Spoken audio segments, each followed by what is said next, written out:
আসসালামু আলাইকুম। আজকে আমি বাদামের দানাদার মিষ্টি বানিয়ে দেখাবো, খুবই সুস্বাদু।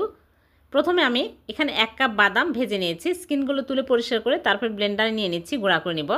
তারপরে চুলায় প্যান বসিয়ে দিয়ে দিচ্ছি ঘি 1 চামচ, বাদামের গুঁড়া দিয়ে দিচ্ছি, সুজি 1/4 কাপ দিয়ে নেড়েচেড়ে ভেজে নেব 3-4 মিনিট।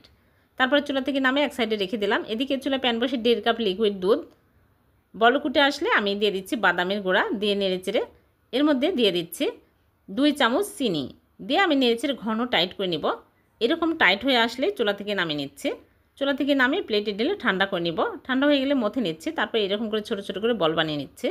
সবগুলো মিষ্টি বানিয়ে নিয়েছি। এখন চুলায় প্যান বসিয়ে দিয়ে দিচ্ছি চিনি 1 কাপ, পানি দিয়ে দিচ্ছি 1 কাপ, 2টা এলাচ দিয়ে বলক তুলে নিব। বলক উঠে আসলে মিষ্টিগুলো দিয়ে দিচ্ছি, দিয়ে আমি ঢেকে জাল করব 3 মিনিট। 3 মিনিট পর মিষ্টিগুলো দুলিয়ে দেব। এরকম করে দুলিয়ে দিতে হবে, নাড়াচাড়া যাবে না। তারপরে রেখে দিব।